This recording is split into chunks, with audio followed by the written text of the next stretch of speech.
أعوذ بالله من الشيطان الرجيم. بسم الله الرحمن الرحيم. وما تكون في شأن وما تتلو منه من قرآن ولا تعملون من عمل إلا كنا عليكم شهودا إذ تفيضون فيه وما يعزب عن ربك مثقال ذرة في الأرض ولا في السماء ولا أصغر من ذلك ولا أكبر إلا في كتاب مبين. ألا إن أولياء الله لا خوف عليهم ولا هم يحزنون الذين آمنوا وكانوا يتقون. صدق الله مولانا العظيم وصدق رسوله النبي الكريم ونحن على ذلك من الشاهدين والشاكرين والحمد لله رب العالمين. আল্লাহ রব্বুল আলামিনের বড় মেহেরবানি, আল্লাহ তাআলা আমাদেরকে জোহরের ফরজ নামাজ মসজিদে জামাতের সাথে আদায় করার তৌফিক নসিব করেছেন, আলহামদুলিল্লাহ।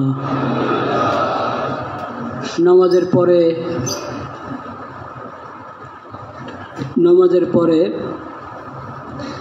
আবার দ্বীনি ফিকির নিয়ে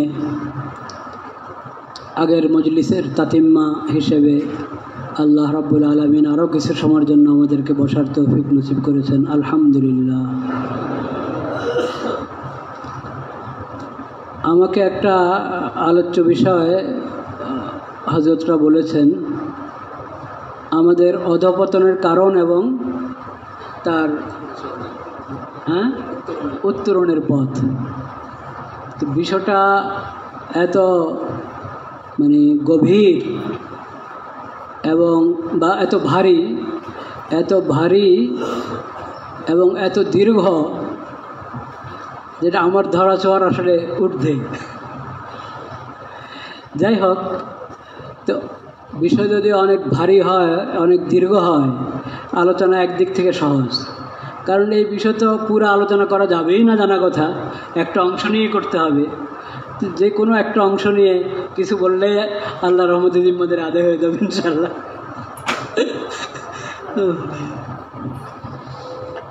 লা ইলাহা ইল্লাল্লাহ, লা ইলাহা ইল্লাল্লাহ। এটা ভাববার বড় বিষয়। আমাদের অধঃপতনের কারণ কি, অধঃপতন হয়েছে কিনা এই নিয়ে কোনো তারাদ্দুদ নেই। ইনহিতাত আমাদের হয়ে আছে, কারণটা কি এবং এ থেকে বের হয়ে আসার উপায় কি, কিভাবে আবার আমরা আমাদের আগের অবস্থানে পৌঁছতে পারি, খুব ভাববার বিষয়টা। এটার সংক্ষিপ্ত জবাব কিন্তু এত কঠিন না, সংক্ষিপ্ত জবাব সহজ। সেটা ইমাম মালিক রহমতুল্লাহ আলাইহি বলে গিয়েছেন। ইমাম মালিকের আগে সাহাবায়ে কেরামের যুগও কথাটা আছে, কারণ কথাটা তো কোরআন সুন্নাহর কথা। সেই কোরআন সুন্নাহর হেদায়েত এক এক আল্লাহর বান্দা এক এক ভাষায় এক এক বাক্য এর মাধ্যমে বলে থাকেন। ইমাম মালিক রহমতুল্লাহ আলাইহি বলেছেন, লান ইয়াসলুহা আখিরু হাযিহিল উম্মতি ইল্লা বিমা সালুহা বিহি আউয়ালুহা। এই উম্মতের শেষ অংশ, এখন যার যার জমানা যেটা শেষ অংশ, ইমাম মালিক রহমতুল্লাহ আলাইহি উনি ওনার জমানার কথা বলেছেন এই উম্মতের শেষ অংশ, কারণ এটা আপেক্ষিক আগের ওয়ালাদের তুলনায়। লা ইলাহা ইল্লাল্লাহ। এখন আমরা বলছি ইমাম মালিক রহমতুল্লাহ ওই মাকুলা। আরও আল্লাহ তাআলা জানেন কিয়ামতের কত বাকি। যদিও অনেক মানুষ আছে কালকে পারে দিয়ে কিয়ামত ঘটায় ফেলে। ইমাম মাহদি এসে গেছেন, জন্ম হয়ে গেছে, এতদিন বাকি, ততদিন বাকি। আরে ভাই, এরকম হলে তো হাদিস শরীফে বলে দিত, দিন তারিখ দিয়ে হাদিস শরীফে তো বলে দিত। হাদিস শরীফে তো দিন তারিখ দিয়ে বলে নাই, তুমি কেন দিন তারিখ ঠিক করো? এই ধরনের আলোচনা যেখানে শুনবে মানুষ খুব মানে মজা নিয়ে শোনে এসব কথা। আজীব কারবার। এমনকি কোনো বুজুর্গ যদি ওনার কোনো কাশফ হয়েছে, এলাম হয়েছে, কিছু উনি বলেছেন, সেটা ওটাকে কাশফের কথা হিসেবে রেখে দিতে হবে। ওটাকে ব্যাপকভাবে প্রচার করা এবং এটাকে আকিদা বানানো, এটার কোনো অবকাশ নেই। মানে কোনো সমস্যা তো হচ্ছে না, মানে শুনতে অসুবিধা হচ্ছে এখন? ঠিক আছে। তো কেন আমরা এটা দিন তারিখ ঠিক করি? দিন তারিখ ঠিক তো হাদিস শরীফে করা হয়নি, কিন্তু একবারে সন দিয়ে, মাস দিয়ে, এমনকি দিন দিয়ে ঠিক করা হচ্ছে। খেড়িয়ার মাদ্রাসা যখন আমরা একবারে ছোট্ট নিচের দিকে জামাতের তালিব এলেন, এক মুরব্বী এবং বহুত বড় আলেম মাশাআল্লাহ, কিন্তু এই ধরনের কথা যখন কেউ বলে তো সেটা একটা যৌকি কথা হয়, ওটাকে ইলমি কথার মতো গুরুত্ব দিতে হয় না। তো আমরা তো ছোটো ছাত্র, আমরা তাও বুঝিনি। উনি বলে বসেছেন মসজিদে জুমার বয়ানে যে মাহদি রাদিয়াল্লাহু তাআলা আনহুর বেলাদত হয়ে গেছে, জন্ম হয়ে গেছে, ওনার 2 বছর এখন বয়স, 38 বছর পরে ওনার প্রকাশ ঘটবে, উনি প্রকাশ হবেন। আমার যে পেট মশরা দিছে এমনভাবে যে আরে দাওরা পর্যন্ত কি যাচ্ছে, তখন তো বুঝি না যে দাওরা পর্যন্ত কয় বছর, এত ছোট। আমি বলি আমরা কি দাওরা পর্যন্ত যেতে পারবো না এর আগেই? কারণ মাহদি রাদিয়াল্লাহু তাআলার খুরুজের পরে তো আর খুব বেশি সময় মানে মুমিনদের বাকি আছে কিনা। তো এই অবস্থা কোথায় দেখেন, এখন হুজুর কবরে চলে গেছে, আমরা বসে আছি। এরকম কত মানুষ কত কথা বলে, যেখানে শরীয়ত দিন তারিখ দেয় নাই, কোরআন সুন্নাহ দিন তারিখ দেয় নাই, ওটাতে যে দিন তারিখ নিয়ে বলবে আপনার ওটার কথার গুরুত্ব দিবেন না।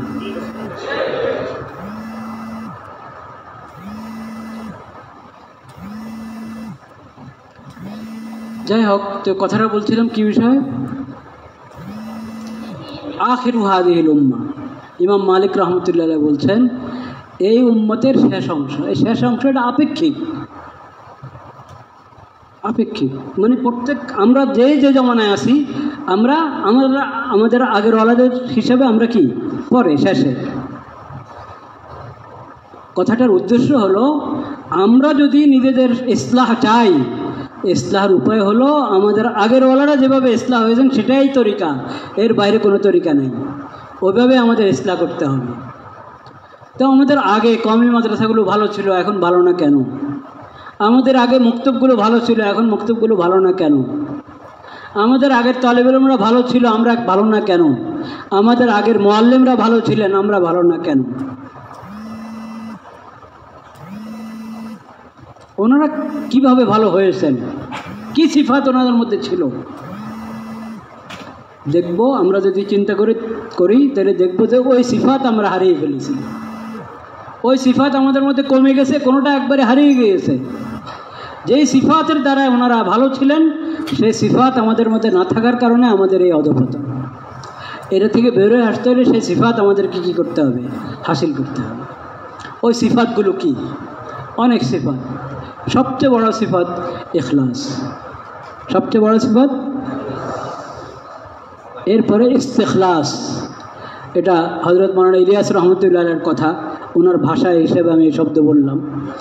এমনি পরিচিত শব্দ, ইলমি মাহলে পরিচিত শব্দ এখানে হলো ইনহিমাক। কি? ইনহিমাক। ইখলাস, ইনহিমাক।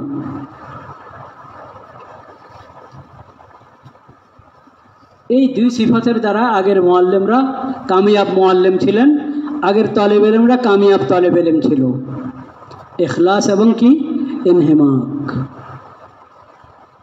ইখলাস এবং ইনহিমাক।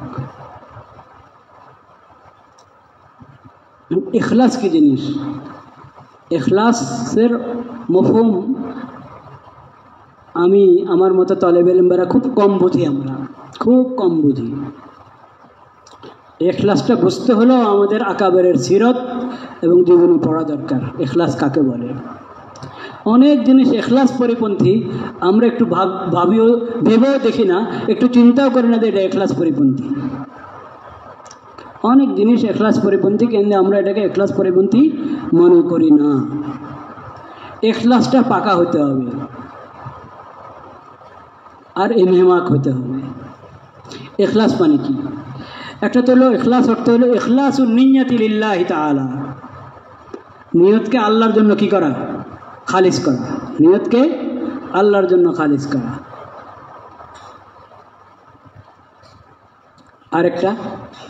আরেকটা ইখলাস হলো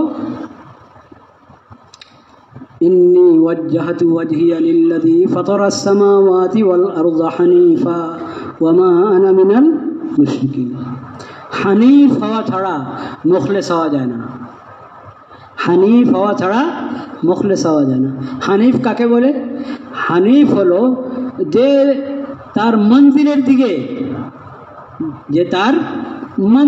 দিকে মুতাওয়াজ্জে হয়ে থাকে, ডানে বামে তাকায় না। মঞ্জিল, আমার গন্তব্য কোথায়? আমার যত ফিকির, আমার যত মেহনত, সব গন্তব্যের দিকে, এদিক সেদিক না, এদিক সেদিক না। मंजिल पे जाके दम लेंगे, मंजिल पे जाके दम लेंगे। গন্তব্যে গিয়ে আমি ক্ষান্ত হব। এই মঞ্জিলের ওয়াহাদাত এবং মঞ্জিলকে কেন্দ্র করে যত ফিকির, যত সাই, মেহনত, মঞ্জিল কেন্দ্রিক মেহনত, মঞ্জিল কেন্দ্রিক ফিকির, এটা ইখলাসের অংশ। আমরা চিন্তাও করি না যে ইখলাস মনে করে খালি তসিয়ে নিয়ত। মনবি লাহু ঠিক না হলে তসিয়ে নিয়ত হবে কিভাবে? আল্লাহকে রাজি খুশি করার জন্য আমি করছি, কি করছি? মেহনতটা কোন ময়দানে? মেহনতের ময়দান স্থির না হলে, মেহনতের মঞ্জিল, সাই এবং কোশিশের মঞ্জিল স্থির না হলে ইখলাস হতে পারে না। আল্লাহকে রাজি খুশি করার জন্য আমি এই মঞ্জিলের দিকে যেতে থাকব। মঞ্জিল পে যাকে দম লেঙ্গে। মঞ্জিল স্থির হওয়া ছাড়া ইখলাস হয় না। এখন তালিবে ইলমের মঞ্জিল কি? একজন মুআল্লিমের মঞ্জিল কি? এটা ঠিক করতে হবে। যদি আল্লাহকে রাজি খুশি করাই একমাত্র মকসদ হয়, আর আল্লাহ আমাদের তালিবে ইলমদের জন্য, মুআল্লিমদের জন্য যে মঞ্জিল ঠিক করে দিয়েছেন, নবী করিম সাল্লাল্লাহু আলাইহি সাল্লাম আমাদের যে মঞ্জিল এবং গন্তব্য ঠিক করে দিয়েছেন, সেই গন্তব্যকেই গন্তব্য হিসাবে গ্রহণ করে ওখানে পৌঁছার জন্য আমার যত ফিকির, যত মেহনত, যত সাই, যত চেষ্টা, তাহলে ইখলাস হবে। তাহলে কি হবে? ইখলাস।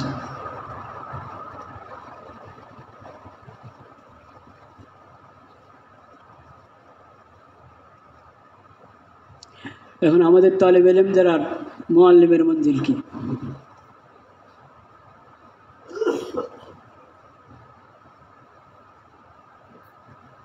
মক্তবের মুআল্লিম হই, কিতাব বিভাগের মুআল্লিম হই, হাদিসের তাফসিরের মুআল্লিম হই, ফিকহের মুআল্লিম হই, মুআল্লিমদের গন্তব্য আছে না?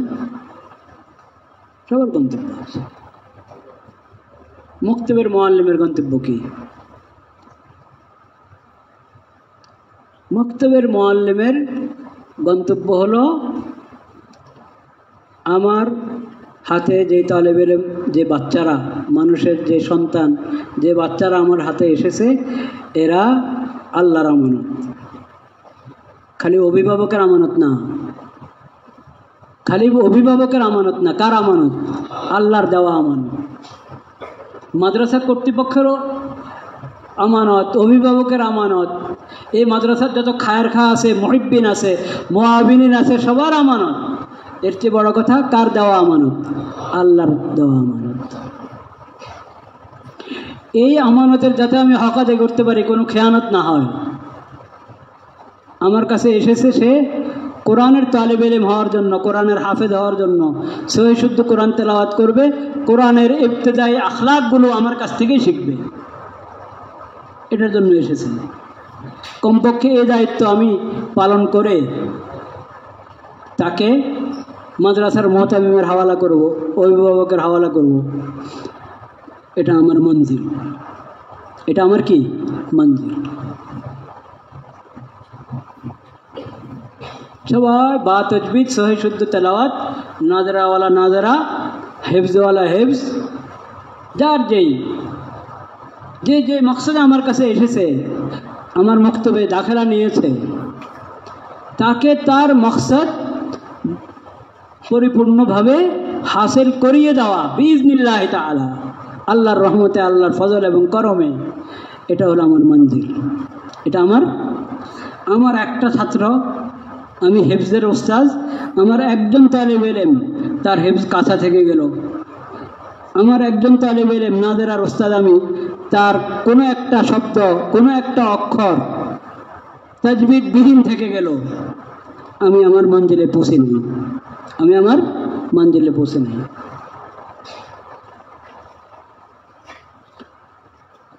নিয়তের তাসহিহ আর মঞ্জিলে এদিক সেদিক না তাকিয়ে মঞ্জিলে পৌঁছার আনথক মেহনত, এটার নাম ইখলাস।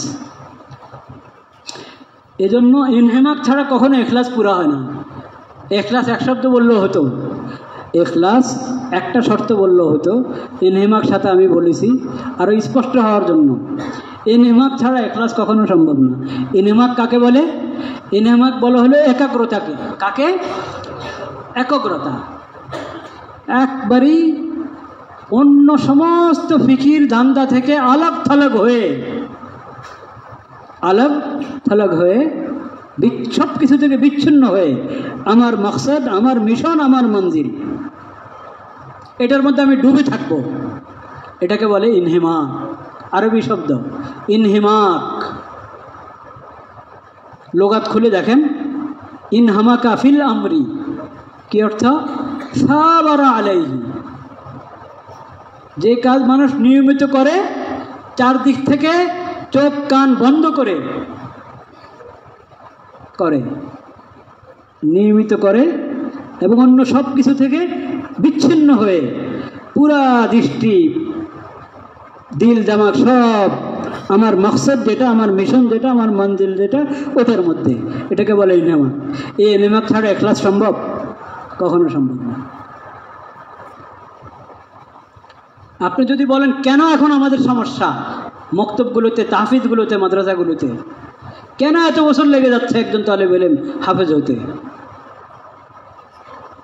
কেন আপনার 12-13 বছরের নেশাবে পড়ে তারপরে কিতাবে ইস্তেজাজ হচ্ছে না? এলমে ইস্তেজাজ তো আরও দূরে, তাফাক্কুফের দিন তো আরও দূরে, কিতাবে ইস্তেজাজে হচ্ছে না কেন? জবাব এই একটা, ইখলাসের অভাব, ইনহেমাকের অভাব। হয়তো অভিভাবকের মধ্যে ইখলাসের অভাব, ইনহেমাকের অভাব, তালেব ইলমের মধ্যে ইখলাসের অভাব, ইনহেমাকের অভাব, এবং বাদ আফওয়ান মুআল্লিমের মধ্যে, ওস্তাদের মধ্যে ইখলাসের অভাব বা ইনহেমাকের অভাব। আর যদি তিনও জায়গায় ইনহেমাকের অভাব হয়, তিনও জায়গায় ইখলাসের অভাব হয়, তাহলে তার কোনো কথাই নেই।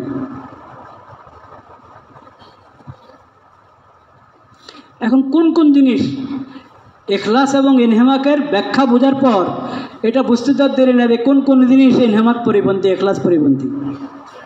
এই ইনহেমাকটাকে ইলিয়াস রহমতুল্লাহ বলতেন ইস্তেখলাস।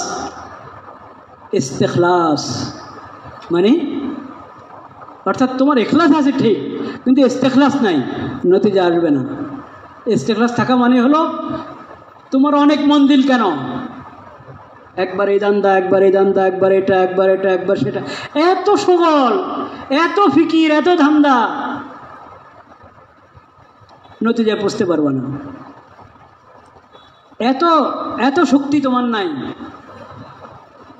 এত নাসাত, এত হিম্মত তোমার নাই 14টাকে সগল বানিয়ে, ভালো সগল, হযরত যেটা বলছেন ভালো সগল 14 রকম রেখে তুমি মঞ্জিলে পৌঁছতে পারবা না।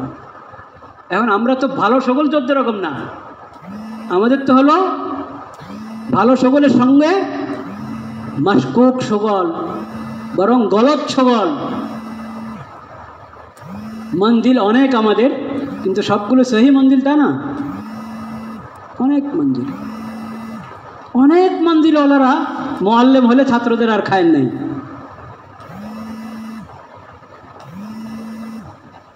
হাফিজ জুজুর রহমতুল্লাহের কাছে লালবাগের হাফিজ সাহেব বায়াত হলেন, সবক দিয়েছেন। কি সবক দিয়েছেন? বলে আপনি তালেব ইলমদেরকে সময় দেবেন, এটাই আপনার ওজিফা। 6 তসবিটাও দিলেন না। 6 তসবির মতো মুখতাসার এবং সংক্ষিপ্ত ওজিফা ওটাও না বলে হযরত বলেন আপনি তালেব ইলমদেরকে যা পড়াচ্ছেন, মেহনত করছেন, তাদের জন্য পুরো সময় তাদেরকে দিয়ে দেবেন, বাস এটাই আপনার ওজিফা। আমার আব্বা বয়াত হয়েছেন হাফিজ জুজুর রহমতুল্লাহের কাছে। এটা আমি আব্বার মুখে সরাসরি শুনি নাই, খেড়িয়ার মাদ্রাসার বর্তমান মোহতামিম ওনার কাছে শুনেছি। আমার আব্বা হাফিজ জুজুর রহমতের কাছে যখন বয়াত হলেন, তো ওনারা তো মানুষ চিনতেন, 1-2 দিন ছিলেন, 2-4 দিনে চিনে ফেলেছেন। বলেছে আপনি তো মুদাররিস। আমার আব্বার মানে আহাম সিফতি ছিল তাদরিস। তালেব ইলমের জন্য ফানা, মাদ্রাসার জন্য ফানা। ফানাফিল মাদ্রাসা এবং ফানাফি তালেবের ইলম, এই শব্দ যদি হাকিকি মানে কারোর জন্য বলা যায় এই জমানার হুজুরদের মধ্যে, তো আমার আব্বা একজন ছিলেন, মাওলানা শামসুল হক রহমতুল্লাহ আলাইহি। তো হাফিজ জুজুর রহমতুল্লাহর হাতে বয়াত হওয়ার পর বলেছেন আপনি তালেব ইলমদের জন্য মেহনত করেন। তো যেখানে একজন ঘন্টা 2 ঘন্টা জিকির আজকারের মধ্যে কাটাবে, কই না মুআল্লিমের কাজ এটা না। মুআল্লিম নিজের ইসলাহ তালিমের মাধ্যমে করো। তুমি তালিমের মধ্যে ইখলাস পয়দা করো, ইনহিমাক পয়দা করো, ইনশাআল্লাহ তোমার তাকওয়া এসে যাবে। গুনাহ তো মানুষ করে বিভিন্ন ওয়াসওয়াসার সময় পালে, বিভিন্ন ওয়াসওয়াসা খারাপ চিন্তা আসলে তারপরে গুনাহতে যায়। এই যদি তালেব ইলমের জন্য ফেদা থাকে দিনরাত, এর গলত চিন্তার সময় পাবে, ওয়াসওয়াসা আসার সুযোগ পাবে কোত্থেকে? এজন্য সে যদি তার মন্দিরের মধ্যেই লেগে থাকে ইনহিমাকের সাথে, তো তাকওয়াও তার হাসিল হয়ে যাবে। তো ওনারা জায়েজ এবং মানে নেক কাজ জাতীয় অন্য সকল এটা মুআল্লিমের জন্য পছন্দ করতেন না। আর এখন আমরা কত দান্দা, আমাদের একটা দান্দা বড় এসেছে যেটার বাস্তব একটা কারণ আছে, কিন্তু বাস্তব যত কারণই থাকুক এটার সমাধান যেভাবে আমরা করতে চাচ্ছি এভাবে সমাধান হবে না। সমাধান ওইভাবে হবে যেভাবে আমাদের আকাবির করেছেন। সেটা কি? সেটা হলো কাসবে হালাল। কাসবে হালাল, হালাল কামাই, হালাল রোজগার। ওজিফা আমি পাচ্ছি কয় হাজার, 5,000, 6, 7, এখন হয়তো বেশি, 10, 12। কিন্তু আপনি খরচ দেখেন, ছোট্ট একটা সংসারের খরচ কত, অনেক খরচ। যা আমার ওজিফা এর চেয়ে ডবলেরও বেশি, কারো জন্য আধা বেশি, যার যেরকম হালাল। এখন সবারই বাস্তব জরুরত পুরা করতে আরও অর্থ দরকার ওজিফার অতিরিক্ত। এখন সেটা কোত্থেকে আসবে? সেটার জন্য কোনো ব্যবসা বাণিজ্য হালাল তরিকা যদি কোনো ব্যবসায় কোনো অর্থ লাগাবার রাস্তা পাওয়া যায়, তাহলে এটা কেন গ্রহণ করা হবে না? ঠিক না বেঠিক? এটা যৌক্তিক কথা, বাহ্যত যৌক্তিক কথা। সেজন্য এখন হালাল পদ্ধতি এবার চাই, বাস্তবে হালাল হোক, বা কেউ হালাল হওয়ার কথা এমনি বলে দিয়েছে, কিন্তু এটা হালাল পদ্ধতি, আল এহসান হালাল পদ্ধতি, তারপরে কি আরও কত আছে, কত ব্যবসার পদ্ধতি যেগুলো এখন মুর্দা হয়ে গেছে, সবগুলো হালাল বলেই কিন্তু হুজুরদের পয়সা নিয়েছে আর সবাইকে রাস্তায় ফেলে চলে গেছে। ঠিক না বেঠিক? কেন? সবার জন্য সব কিছু সাজে না, সবার জন্য সব কিছু কি সাজে না। বেশক আমাদের ওজিফা আমাদের জরুরতের চেয়ে কম, কারো অনেক কম, কিন্তু এটার সমাধান আমি যেটা বের করেছি, আমার তালেব ইলমের প্রতি আমার তাওয়াজ্জু কমিয়ে দিয়ে কাউ তো সময়ও কমায় দেয়, কাউ সময় কমানো তো স্পষ্ট হারাম। আর তাওয়াজ্জু কমানো এটাও যে না যায়, যেটা অনেকে জানে না। আপনি যদি তাওয়াজ্জু কমায় দেন, আপনার 6 ঘন্টা, কথার কথা, আপনার তালেব ইলমদেরকে 6 ঘন্টা আপনাকে সময় দিতে হবে, কারো বেশি কারো কম, ধরলাম যার 6 ঘন্টা। আপনি যদি তাওয়াজ্জু কমিয়ে দেন, তাহলে 6 ঘন্টা যে সময় দিবেন ওটা 3 ঘন্টাও না, কখন ওর 3 ঘন্টা হবে না। তাওয়াজ্জু সহ 6 ঘন্টা, আর বেলা তাওয়াজ্জু 10 ঘন্টা, 6 ঘন্টা হবে না, বেলা তাওয়াজ্জুহ 10 ঘন্টা কি হবে না? তো যারা অন্য অনেক ধান্দা মাথায় রাখে, অন্য অনেক সবল এখতিয়ার করে, এরা তালেব ইলমদের যেই ন্যায্য সময়, মাদ্রাসা যে ন্যায্য সময় তার কাছে পায়, ওই সময়টুকু যদি পুরো আদায় করে, আপনি নিশ্চিত জানেন সে আদায় করে না। 6 ঘন্টা আদায় করছে, আসলে 6 ঘন্টা কি হচ্ছে না? আদায় হচ্ছে না, ওই বরকত হবে না। বেলা তাওয়াজ্জুহ 6 ঘন্টার মধ্যে 3 ঘন্টারও বরকত হয় না। আর যদি সময় কমায় দেয়, 6 ঘন্টার জায়গায় 2 ঘন্টা আসতে দেরি করেছে, ওই যে ওখানে একটু আরেকজনের সাথে মোলাকাত করতে হয়েছে ব্যবসার বিষয়, হ্যাঁ, যাওয়ার সময় আগে তাড়াতাড়ি চলে যাচ্ছে, আরেকজনের সাথে মোলাকাত করতে হবে, অন্য আরেক কারোর সাথে ওয়াদা, এটা তো স্পষ্ট হারাম। আর 6 ঘন্টা পুরো আদায় করলাম, 6 ঘন্টা পুরো আদায় করলাম, তখনও যদি তাওয়াজ্জুহ আমার অন্যদিকে থাকে, 6 ঘন্টার হক কখনো কি হবে না? আদায় হবে না। আমার কথাগুলো বুঝতে পারছেন? খেয়াল করছেন কথা? তো এই যে আমরা এখন আমাদের হালাল আরও অর্থ দরকার, যেহেতু আগের হুজুরদের পরিবার যেরকম জোহদের মেজাজওয়ালা ছিলেন, আখিরাতমুখী ছিলেন, দুনিয়া বিমুখ ছিলেন, এখন আমাদের পরিবার এরকম না। আমার নিজের মধ্যে জোহদ কম, তো আমার আহলিয়ার মধ্যে জোহদ আর কত হবে? আমার সন্তানদের মধ্যে জোহদ আর কত হবে? আগের হুজুররা পরিবার থেকেও সমর্থন পেয়েছেন, সহযোগিতা পেয়েছেন, যে অল্প অর্থ দিয়েই সংসার চলবে। কিন্তু এখনের হুজুররা অনেকেই পরিবারের পক্ষ থেকে কি পান না? সহযোগিতা পান না, সমর্থন পান না। সেজন্য ওনাদের বাস্তবে জরুরত হয়ে গেছে অনেক। এখন এই জরুরতের জন্য তালেব ইলমদের হক নষ্ট করা, স্পষ্টভাবে নষ্ট করা বা পরোক্ষভাবে নষ্ট করা, তাওয়াজ্জুহ কমিয়ে দিলে নষ্ট হয়, আর সরাসরি যদি সময়ের খেয়ানত করি তো স্পষ্ট নষ্ট করলাম। এইভাবে নষ্ট করে আমি যদি কোনো হালাল থেকে হালাল, যেগুলো আগে নাম নিলাম ওগুলো তো খামাখা নাম দিয়েছে হালাল, আসলে সব ফিতনা। বাস্তবে হালাল কোনো ব্যবসা যদি আমি অবলম্বন করতে চাই, আমার সমাধান হবে না, আমার সমাধান হবে না। আমার সমাধান হবে আমি নিজে একবারে 6 ঘন্টার জায়গায় 12 ঘন্টা মুনহামিক হয়ে যাব আমার মাদ্রাসার জন্য, আমার তালেব ইলমের জন্য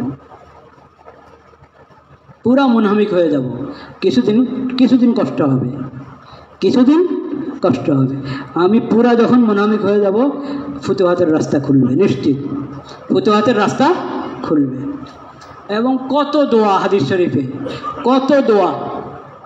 একটু সবর করতে হয়, মানে নিজেকে আটকায় রাখতে হয়, সুয়াল থেকে বেঁচে থাকা আর দোয়া অব্যাহত রাখা, নৈরাশ না হওয়া।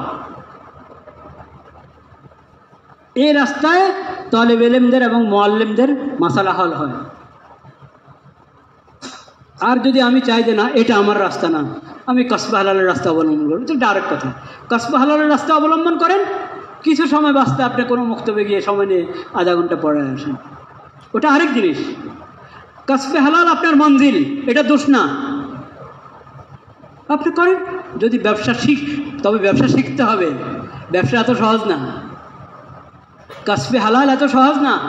কাসবে হালালের আপনি যে রাস্তা অবলম্বন করবেন, ওটা আগে শিখেন, প্রশিক্ষণ গ্রহণ করেন, ওটাকে মন্দির বানান, এবং হালাল অর্থ যা হবে নিজের জন্য ব্যয় করেন, অতিরিক্ত থাকলে আল্লাহর রাস্তায় খরচ করেন, দোষ নাই। কোনো কেউ মালানা হয়ে যদি এই রাস্তা অবলম্বন করে, না জায়েজ না, দোষের কিছু না। কিন্তু যে এই সাহায্য হাসিল করতে চায়, এই সৌভাগ্য অর্জন করতে চায়, আমি মক্তবের মুআল্লিম, আমি তাহফিজের মুআল্লিম, আমি কিতাব বিভাগের মুআল্লিম, তাহলে সে তার অর্থের সমাধান এটার মধ্যে থেকে বের করবে। আল্লাহকে বলবে, আল্লাহ আপনি আমাকে এই রাস্তা লাগিয়েছেন, আমি এটার জন্য ফেদা হতে চাই, আপনি আমাকে এটার জন্য ফেদা করে দেন, আমার সব কিছু আপনার হাওয়ালা। উফাউযিদু আমরি ইলাল্লাহ ইন্নাল্লাহা বাসীরুম বিল ইবাদ। এই কথা বলে জমে খেতে বসেন, পরীক্ষা কিছুদিন হতে পারে, কিন্তু আমরা যেহেতু দুর্বল, আমাদের আল্লাহ রাব্বুল আলামিন আমাদের থেকে লম্বা পরীক্ষা নেবেন না, ফুতুহাত খুলবে। কাকে দিয়ে খুলবে, কিভাবে খুলবে আল্লাহ জানেন। আপনার মুহতামিম সাহেবের মাধ্যমে আল্লাহ মুসাল্লাত করে দিবে আহলে খায়েরদেরকে, ওরা আদবের সাথে হাত জোড় করে এসে বলবে, হুজুর শুনেছি আপনার অনেক মুক্তব, আপনার মুআল্লিমদের আমি এই খেদমতটা করতে চাই। এইভাবে করতে পারেন, অন্য কোনো মাধ্যমে করতে পারেন, আল্লাহর জন্য সব রাস্তা খোলা। আল্লাহ কিভাবে করবেন আল্লাহ জানেন। সেজন্য নিজেকে কার হাওয়ালা করতে হবে? আল্লাহর হাওয়ালা করতে হবে। নিজেকে সৌভাগ্যবান মনে করতে হবে যে আল্লাহ তাআলা আমাকে কোরআনের লাইনে লাগিয়েছেন। ওয়ামা তাকুনু ফি শা'নিন ওয়ামা তাতলু মিনহু মিন কুরআন ওয়ালা তা'মালুনা মিন আমালিন ইল্লা কুন্না আলাইকুম শুহুদান ইয তুফিযুনা ফীহি। সূরা ইউনূস, সূরা ইউনূস 10 নম্বর সূরা, এর 61 নম্বর আয়াত। ওমা তাকুনু ফি শা'নিন, হে নবী আপনি যে কোনো ব্যস্ততার মধ্যে থাকেন, যে কোনো কাজেই থাকেন, সাল্লাল্লাহু আলাইহি ওয়াসাল্লাম, যে কোনো কাজে আপনি থাকেন, যে কোনো ব্যস্ততাতে থাকেন, লা ইলাহা ইল্লাল্লাহ ওয়া মা তাতলু মিনহু মিন কুরআন, আপনি যে কোরআন তেলাওয়াত করছেন, কোরআনের যে কোনো অংশ আপনি তেলাওয়াত করছেন, ওয়ালা তা'মালুনা মিন আমালিন, হে নবীর উম্মতগণ, হে নবীর উম্মতরা, তোমরা যে যেখানে যে আমল করছো, যে যেখানে যে আমল করছো, ইল্লা কুন্না আলাইকুম শুহুদা, আল্লাহ রাব্বুল আলামিন বলছেন আমি একবারে হাজির, আমি তোমাদের সামনে হাজির, তোমাদের সব আমল আমি দেখছি। নবীকে উম্মতকে মিলিয়ে আল্লাহ তাআলা বলছেন একসাথে, ইল্লা কুন্না আলাইকুম শুহুদান ইয তুফিযুনা ফী, তোমরা যে ওই কাজে লেগে গিয়েছো, মুনহামিক হয়ে গিয়েছ, আমি দেখছি।